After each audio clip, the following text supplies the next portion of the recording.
it's a pleasure to announce Margarida Melo and about regular matroids, Torelli type theorems, and Moduli space.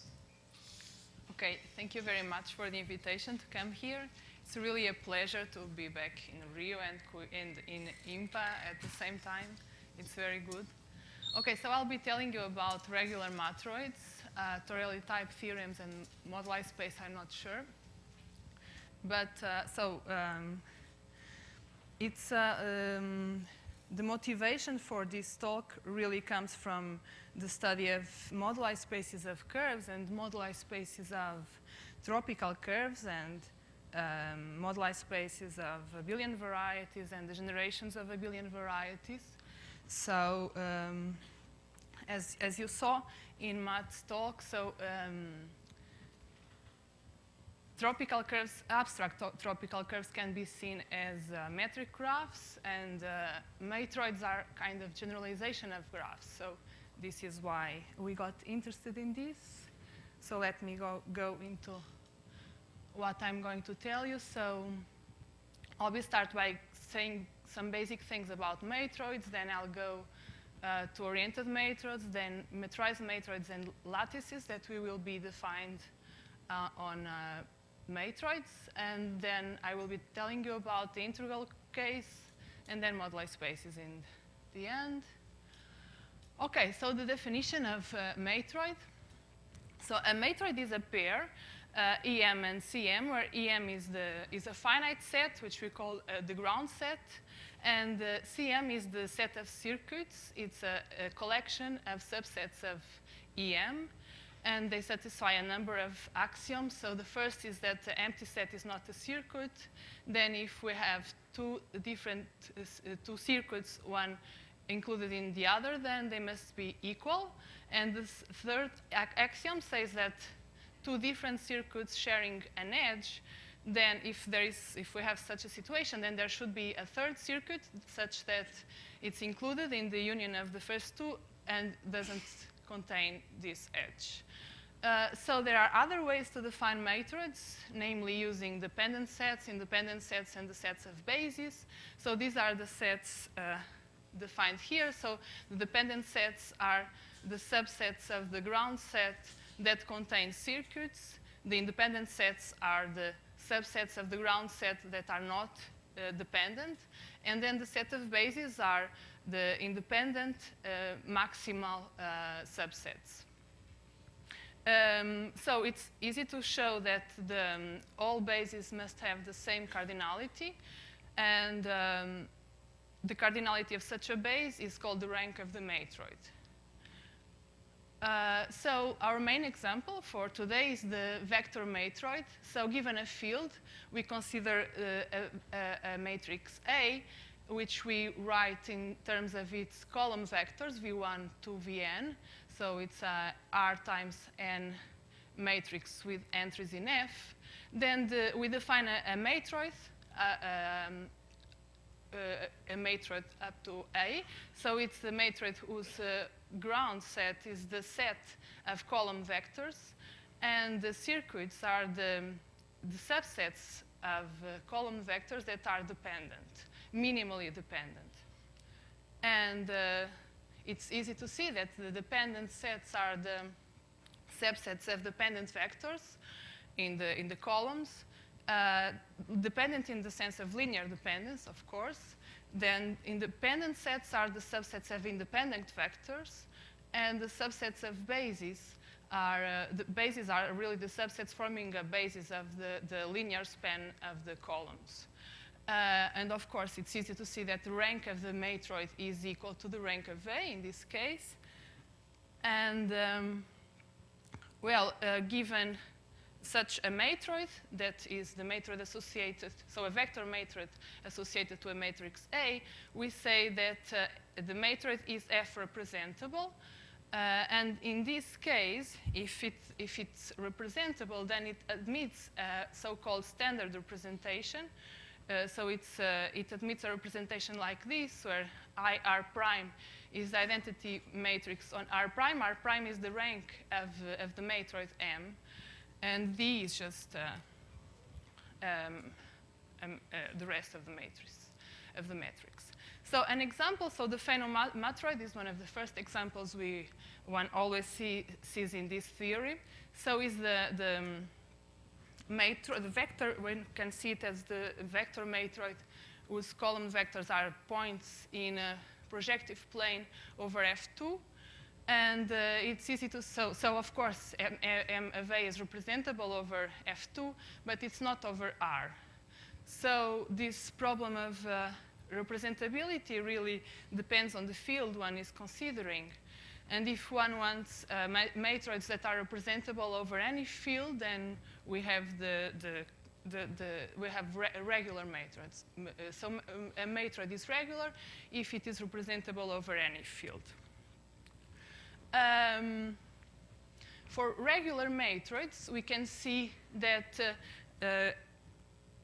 regular matroids admit a representation in terms of a totally unimodular matrix. So I recall that total unimodular matrix is a matrix where all square submatrices have determinant -1, 1, or 0. And this is, so we have, and actually we have more than that. So regular matroids can be seen in bijective correspondence with totally unimodular matrices in this sense.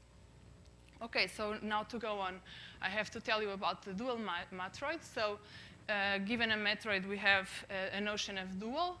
So this is the matroid with the same ground set, and the set of circuits is, one also calls it the set of co-circuits, is defined with this property here. So C star subset of the ground set is a co-circuit if it is minimal with respect to this property of the intersection number with any circuit being different to 1.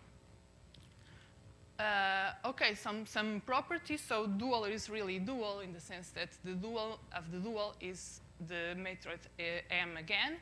Then we have this property saying that ranks sum up to the cardinality of the ground set. And it's easy to see that the dual of an F representable matroid is F representable just by this. So if M has this standard representation here, then the dual matroid has this representation here. And in particular, this implies that the dual of a regular matroid is regular. Okay, so I have to tell you some more definitions. So simple and cosimple matroids. For that, I have to tell you about loops and parallel edges. So a loop is an element in the ground set that is also a circuit. And a co-loop is an element of the ground set that is a co-circuit. And two edges. So the elements in the ground set, we call it edges sometimes. So two different edges are called parallel if the set formed by them is a circuit, and analogously co-parallel if they form a co-circuit. And we say that M is simple if it has no loops nor pairs of parallel edges, and it is co-simple if the dual is simple. Okay, in our case, in the case of a vector matroid, it's immediate to see that if M is M of A, then M is simple if and only if A has no zero columns nor pairs of proportional columns. And so, in general, we have this procedure of simplification and co-simplification. So given a matroid, we can associate to it M tilde, which is a simple matrix, which is just a matrix, a matroid in general. So this is just obtained by deleting each loop, and in each pair of parallel edges, one of them. And we have analogously a procedure of co-simplification. And we denote them like that. Okay, so the other big class of examples is the matroids that are graphic and co-graphic. So this is how we can see matroids as generalization of graphs. So given a graph gamma, we have these two. We have two possibilities for defining matroids via gamma. So this is the graphic matroid, and this is the co-graphic matroid. So both have the ground set, which is the set of edges of gamma, and the set of circuits of the graphic matroid is the set of circuits of gamma, in the sense circuits like as minimal cycles of gamma. And the set of circuits in the co-graphic matroids are the bonds of gamma, so the bonds being minimal cuts of gamma. So sets of edges that disconnect, and bonds are minimal sets of disconnecting edges. All right, so some properties. So the graphic matroid and the co-graphic matroid are regular and dual one to the other. And it's easy to see that M of the graphic matroid is simple if and only if the graph is simple, in the sense that it has no loops nor multiple edges. And for the co-graphic matroid, being simple means that the graph is three connected by edges. It's also easy to see. So for the ranks, we have the rank of the graphic matroid is what's called the cogenus of the graph. So it's the number of vertices minus the number of connected components of gamma.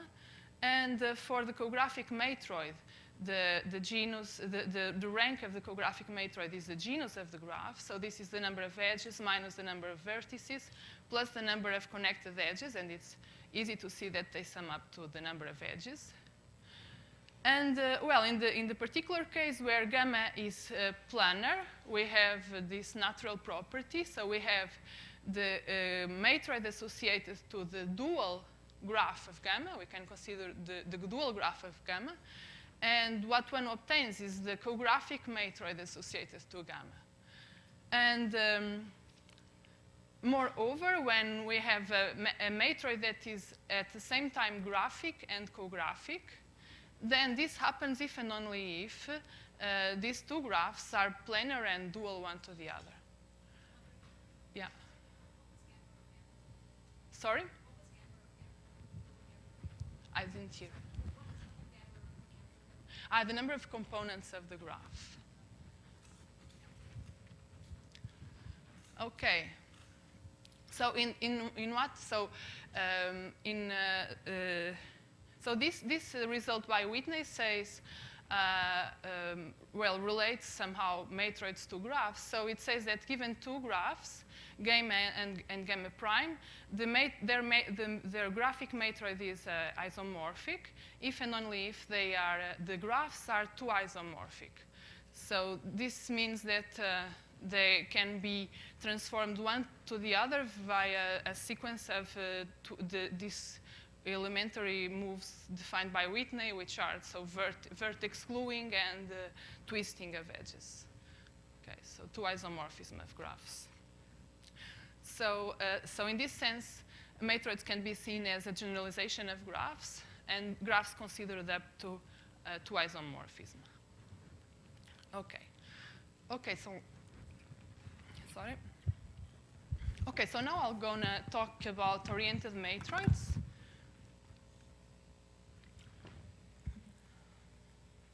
So this is an enhancement of the matrix. I have to tell you about signed subsets.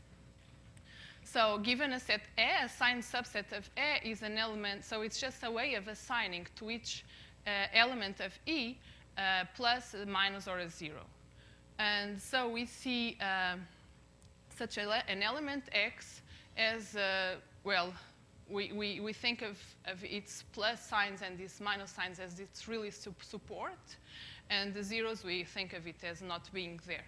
Okay? So it's a subset of E such that a part of it has plus sign and part of it has minus sign. And so what's an oriented matroid? So it is a pair again, E of M, C of M. So C of M, so again, E of M is just a set. And C of M is a collection of signed subsets of EM. So these are the oriented circuits. So again, we have to ask for some axioms. So the first is that 0, which we think of the empty set in this notation here, a whole row of zeros is not allowed as an oriented circuit. Then we have that if X is an oriented circuit, then minus X is also an oriented circuit. Then we have if we have two oriented circuits, one and such that the support of one is contained in the other, then they are either equal or one is the opposite to the other. And then we have this fourth axiom, which says that if X and Y are oriented circuits such that X is different to minus Y and sharing one edge which is positive in X and negative in Y, then there is a third oriented circuit such that the positive part of Z is in the union of the positive parts of X and Y except E, and the negative part of Z is contained in X minus plus Y minus except E. Okay, and again, so we have, given an oriented matroid, we have an underlying matroid associated to it, which is just the same set of, same ground set, and the set of circuits is just the set of supports of oriented circuits. Okay, so this is it's just taking out the structure that we had when we assigned the orientation to the circuits. Okay, so again, an easy example is the oriented graphic matroid. So this is what we get. So if we have a graph and an orientation on it, we can define an oriented matroid up to it. So again, the ground set is going to be the set of edges, and the set of oriented circuits is going to be defined like this. So we take an oriented circuit in the graph, and we assign to it 0 if so for each edge of the graph, so its value is 0 if the edge is not in the oriented circuit. It's plus if E has the same orientation in the oriented circuit C as it has in gamma, and minus if it has opposite orientations in the oriented circuit and in gamma. Okay, so this is just the natural thing we would do if we had an oriented graph and we wanted to write circuits with signs. And of course, if we have a circuit, then we have the opposite circuit, of course. And so its underlying matroid is just the graphic matroid that we defined before, and the oriented co-graphic matroid is defined in the analogous way. And so let me go on to the most important example, which is the example of realizable matroids. So this is the oriented matroids associated to matrices. So let's take, again, a matrix A, this time with entries in R. We consider A given by its column vectors again. And up to it, we can define, from it, we can define an oriented vector matrix, which we denote like this. And again, it has the same, the ground set is just a set of vertices. The set of column vectors of A, as before. And the set of oriented circuits is the set of signed subsets associated to minimal dependent relations among the vectors. I will explain what I mean by this. So if I have a minimal dependent relation among the column vectors, linear dependent relation like this, I associate to it an oriented circuit like this. So the sign of X on each vector Vi is plus if the coefficient of Vi, lambda I, is positive, is minus if lambda I is negative, and is 0 if lambda I appears with 0 in this combination, in this linear combination, or if it doesn't appear. Okay, so of course, the underlying matroid to this oriented matroid is the vector matroid we defined at the beginning. And we say that an oriented matroid is realizable if it is isomorphic to an oriented vector matroid, like this. Okay, we can see that a regular matroid is uniquely orientable, where by uniquely orientable, I mean orientable up to reorientation.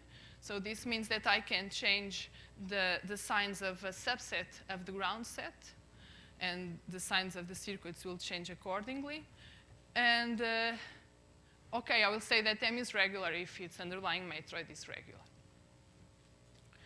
OK, so now before I go on, I will tell you a little bit more. So I'll tell you about the zonotopes that we can associate to a realizable matroid, and also an arrangement of hyperplanes, and then we go on with with the lattices. OK, so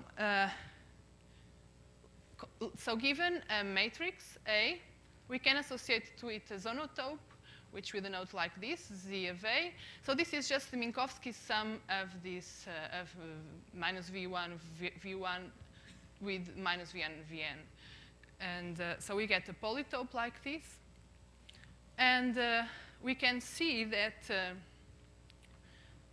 realizable simple oriented matroids up to this equivalence relation, which is the reorientation I was telling you before, are in this way. So via this construction, we can associate to a realizable simple oriented matroid a zonotope. And this is really an equivalence if we consider here a combinatorial equivalence of polytopes. Okay, if we consider zonotopes up to combinatorial equivalence, where by combinatorial equivalence I mean that their posets of faces are equivalent, then this is really a bijection. Okay, so realizable simple oriented matroids up to reorientation are like zonotopes up to combinatorial equivalence. And if we are in the case of regular matroids, which is the most important case for our motivation, say, so this zonotope is really a tiling zonotope. And we actually get a bijection if we consider tiling zonotopes in RR of dimension R, again up to combinatorial equivalence, these are in bijection with regular simple matroids of rank R.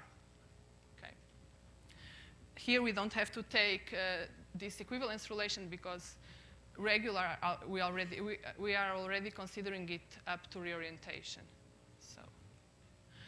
And the last thing is the hyperplane arrangements that we can associate to a realizable matroid. So again, a matrix we associate to it a central arrangement of real hyperplanes like this. Is the orthogonals to the central, so they are hyperplanes passing through the origin and perpendicular to this set of vectors. And via this association, we can see that the realizable simple oriented matroids, again up to reorientation, are in bijective correspondence with central arrangements of real hyperplanes up to the action of GLR.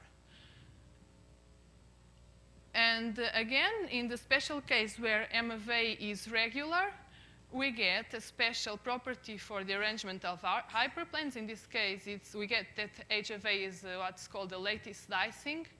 And again, we see that this is really can be seen as, again, a characterization of regular simple matroids. So they are in bijective correspondence with lattice dicings in RR, again, up to the action of GLR.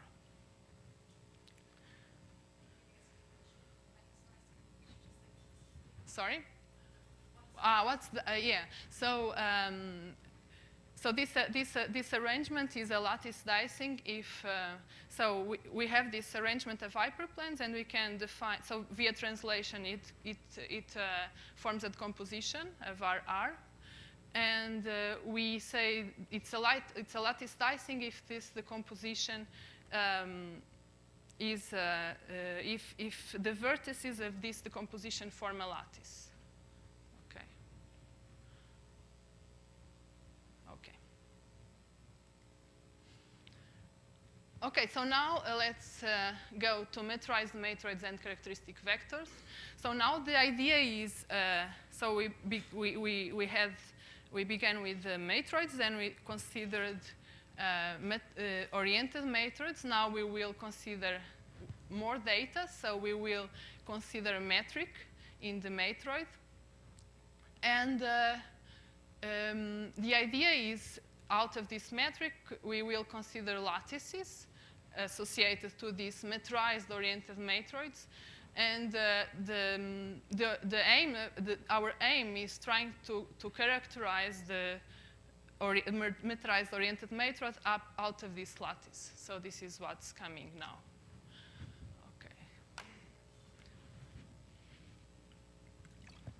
Okay, so metrized oriented matroid is just, or oriented or not. So it's just we take a matroid and we give we give this function, which is just a length function on the edges. Okay, so we just consider a length function on the edges, which is just giving a positive real number to each element on the ground set. And given a metrized oriented matrix, we can consider this vector space R to the of M, which we will consider, so its elements we will consider as formal sums R in E. And we will endow it with a scalar product defined like this. So for elements in the ground set, in E of M, in the ground set of the matroid, the scalar product with E with F, of E with F with respect to this metric L, is defined like this. So it's the length of E, which is equal to the length of F if they are both equal, and it's 0 otherwise. Okay, so it's just a standard metric, but we take into account this, the standard scalar product, but we take into account the metric like this. And we define the given sign subset of the ground set, we associate to it a characteristic vector, which is just a vector where we put, it's a vector in this vector space here. So we just put ones on elements which have plus sign in X and minus ones in elements which have minus sign in X. Okay, so this is an element of this lattice inside R to the of M. And so this is when I define the lattices. So now we have a metrized oriented matroid, and I define two lattices out of it. So one is the lattice of oriented circuits, and then the lattice of oriented co-circuits. So what are these? So the lattice of oriented circuits is the lattice in Z to the E of M, which is generated by the characteristic vectors as we defined before, but the characteristic vectors associated to circuits in our matroid, to oriented circuits in our matroid, and analogously to we define the lattice of oriented co-circuits as being generated by characteristic vectors associated to oriented co-circuits in M. So both are endowed with a metric, which is just the metric on the real vector space associated to lambda, which is the restriction of the metric we just defined before. Okay, this is for both situations. And of course, this is just notation for if we take the special situation where we have no matrix, where all lengths are equal to 1, then we just call lambda m instead of lambda m1, and analogously for the lattice of oriented co-circuits. And clearly we have this equality. So the lattice of oriented circuits associated to the dual matroid is the lattice of oriented co-circuits associated to the original matroid. Okay, so. And just a proposition, so saying that we can forget about loops and parallel edges, so in this setting here, so the lattice associated to a metrized oriented matroid ML is the same, so is the same as the lattice associated to its simplification and to its co-simplification. So it's we can, so the lattice doesn't see loops or parallel edges.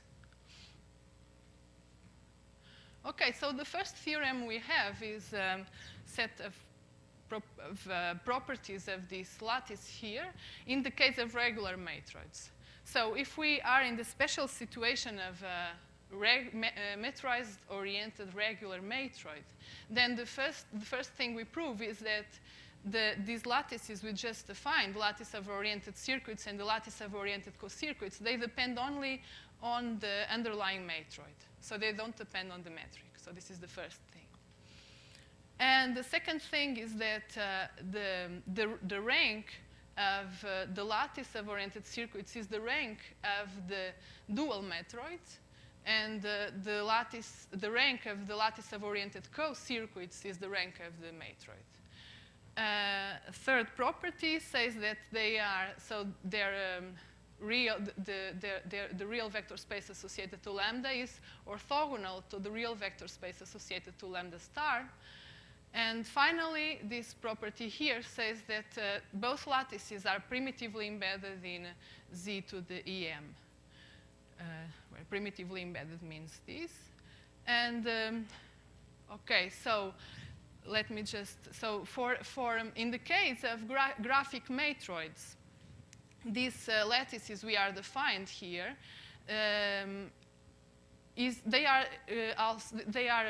they were studied before by Bashar de la Harpe and Agnibeda. They are the lattice of integral flows and respectively the lattice of integral cuts of a graph. So the lattice of integral flows is also denoted like is the H1 with coefficients in Z of the graph. And so we recovered their results in this more general situation of regular matroids. And so also, I would like to say that for almost all these properties, I guess, except for the fourth property here, we have counterexamples that show that these properties are really true only when the matroid is regular. For instance, this third property here, in the case where the metric is 1, so in the integral case, it's a characterization of regular matroids. So we have the lattice of oriented circuits is orthogonal to the lattice of oriented co-circuits in the case where L equal 1, if and only if the matroid is regular. Okay? Okay, so now, as I said, so the next thing would be try to show to show that these matroids, that these lattices characterize our matroids, our metrized oriented matroids. And for that, I will tell you about Dirichlet-Voronoi polytopes and the lone subdivisions of a lattice. Okay, so given a lattice lambda, we can associate to it a so-called Dirichlet-Voronoi polytope. So what's this? So it's defined like this. So it's the set of vectors in the real vector space associated to lambda, satisfying this inequality here for all lambda in lambda.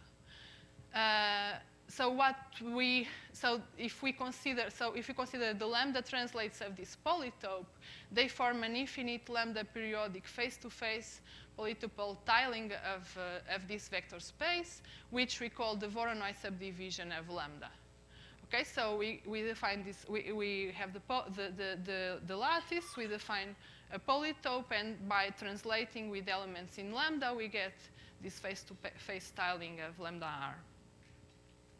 And more or less dual to this decomposition, we have the so-called the lone subdivision of the lattice, which is defined like this. So given a lattice lambda, we consider this map. So it's the map from lambda to lambda times r. It's just a natural map sending lambda to lambda scalar lambda in lambda times r.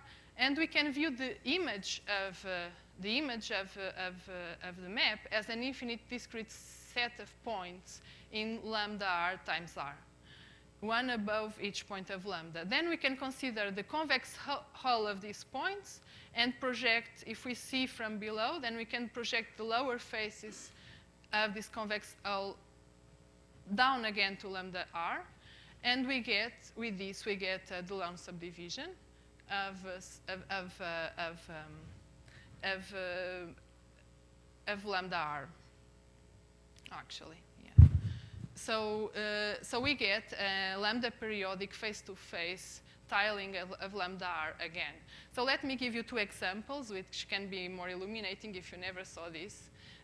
So for rank 2, so in rank 2, we have only two possibilities. So I'll give you the lattices via the rank 2 matrices defining the positive definite quadratic form that it induces in the product. Okay, so we have two different possibilities for this rank 2 lattices. So one is given, so the quadratic form, it defines one of them is given by this matrix A1, and the other is given by this A2. And these pictures here are the pictures for the Voronoi and Delaunay decompositions of R2 that they define. So this is the situation for this matrix A1, and this is the situation for the matrix A2. Okay, so in this, this polytope here is the Dirichlet-Voronoi polytope associated to this quadratic form here, and so then we can translate it, and we get this decomposition of R2 with these pointed lines. And the dual to this, we have these straight lines and these vertical and horizontal and obliquous lines. These are the lone decomposition in this situation. Okay, so they are dual to one to the other. And this is the case for this matrix here. So again, this is the Dirichlet-Voronoi polytope associated to this quadratic form. Then we can translate it with elements in lambda and get a decomposition of R2. And the straight lines are the Delaunay decomposition. Okay. Okay, so so this is the Dirichlet-Voronoi polytope in the standard for the standard lattice. This is just half cube, and the Delaunay decomposition again for the standard lattice is just the decomposition cut out by the affine hyperplanes E star equal n for any integer number, and we compute for the case of a regular oriented matroid, we compute the Voronoi and the Delaunay decompositions associated to the lattice of oriented circuits of lambda, of M, sorry. So we show that the Voronoi decomposition of this lattice is the projection of this half cube, where the projection is the projection of R to the EM onto the real vector space associated to lambda. So it's described precisely like this, and the Delaunay decomposition is the restriction of this decomposition to the elements in the lattice. Okay. And okay, so now we are trying. So let me recall you again. So we are trying to recover the matroid out of these lattices, and the first bridge we have is this result. So if we have a matroid associated to a matrix A, and such that its dual is associated to a matrix B, then we have these two results. So the Delaunay decomposition of lambda M is induced by the arrangement of hyperplanes associated to B. And analogously, the Delaunay decomposition associated to lambda star, to the lattice of oriented co-circuits, is induced by the arrangement of hyperplanes H of A.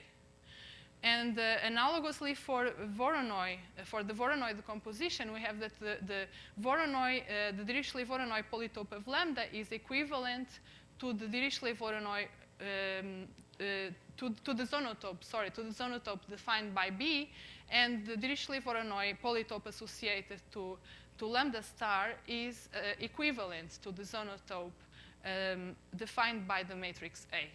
So we are going back to the things that we saw, these combinatorial tools that we associated to the matroids at the beginning. Okay, so we are almost set to. So if I want to tell you how can I recover the metrized matroid out of the lattice, I have to say, what do I mean by an isomorphism of metrized matroids? So with this, I mean bijection. So a morphism of metrized matroids is an isomorphism if it induces a bijection on the edge sets, which preserves lengths and oriented circuits. This is what I mean with isomorphism of metrized matroids. And so our theorem, I think I didn't say it at the beginning, so this is all joint work with Filippo Viviani. Okay, so the first thing we prove here, so we call this Torelli theorem. We want to recover the matroids out of this lattice. So given regular metrized matroids M1 and M2 with their lengths, we show that their lattices of oriented co-circuits are isomorphic if and only if the simplification of M1 is isomorphic to the simplification of M2. And analogously, that the lattices of oriented circuits of M1 and of M2 are isomorphic if and only if the co-simplification of M1 is isomorphic to the co-simplification of M2. Then analogously, if ML is co-simple, regular metrized matroid, then we show that the group of automorphisms of ML is isomorphic to the group of automorphisms of the lattice. And if it's simple, then it's also isomorphic to the group of automorphisms of the dual of the lattice of oriented co-circuits. And we have a third result in the integral case. So if we have just the matroids without the metric, we show that their Delone subdivisions are isomorphic if and only if their Voronoi decompositions are equivalent, if and only if the co-simplification of the matroids are isomorphic. And analogously, of course, we have the same for the Delone and Voronoi of lambda star, and equivalently, the simplification of M1 isomorphic to the simplification of M2. Okay, so let me tell you about how this result was known before. Okay, so in the case of graphic matroids, this was shown by Caporazzo Viviani. So this lattice shows up when studying the Albanese torus of a tropical curve, and they proved exactly all these results in a paper, I think 2010 probably, 9-10. For regular matroids, the first two results follow by work of Sue Wagner. And in the case, but only in the case when only on the integral case, so not considering the metric. And finally, there is a reference that was pointed out to us by Farbod Shokri in the audience here. So there is work by Gerritsen in the 80s that all these authors didn't know, including us. So it shows that, so it seems that 1 and 2 here were already known to him. It seems because the paper is in German and I couldn't read it yet. I'm learning, I couldn't learn enough German for that yet, but yes, it seems that at least 1 and 2 here follow from his results back in the 80s. Okay, so now I have some more results. So I want to tell you a different Torelli type theorem in the integral case. And for that, I have to introduce some other invariants. So, so let me recall you. By an integral lattice, I mean a lattice such that the scalar product is integer. Given such a lattice, we can consider the dual lattice, which we denote with lambda sharp here. So this is just the set of elements in lambda r, such that the scalar product with x with lambda is integer for all elements in the lattice. And out of this, we can form the discriminant group of lambda, which we denote like this. So this is lambda sharp divided by lambda. So so this is exactly, so in the case where lambda is the graphic matroid associated to a graph, so this group is exactly the Jacobian group that Matt was telling us yesterday. So this is just a generalization of it for any lattice. And the determinant, we call the determinant of the group to be, so the cardinal, so this is a finite group, and its cardinality is called the determinant. And we say that the lattice is unimodular if the determinant of the group, so the cardinality of the group is equal to 1. And we see that the lattice comes equipped with a non-degenerate bilinear form like this. So defined by sending a pair xy to the scalar product lambda mu, where where lambda is just any representative for x and mu is just any representative for y. So it takes values on q mod z. And we call the pair lambda bar with this bilinear form b lambda the discriminant form of the lattice. So the question, so before I tell you the question, so let me say some properties about this discriminant form. The first, always for regular oriented matroids. So if M is regular oriented, we have that the discriminant form of lambda m is isomorphic to the discriminant form of lambda star m with the opposite of the bilinear form here. So this is the first result. Then we prove that the number of the cardinality of this group, of the discriminant group, is the same as the cardinality of the discriminant group of lambda star here, and it's equal to the number of bases of the underlying matroid. So this recovers the property that Matt said also for the discriminant group, that he said that the cardinality of the Jacobian group is the number of spanning trees in the graph. So in the case of a graphic matroid, the number of base of the matroid is just a tree. So this is just saying in this case that it's the number of generating trees. So it's recovering its result again.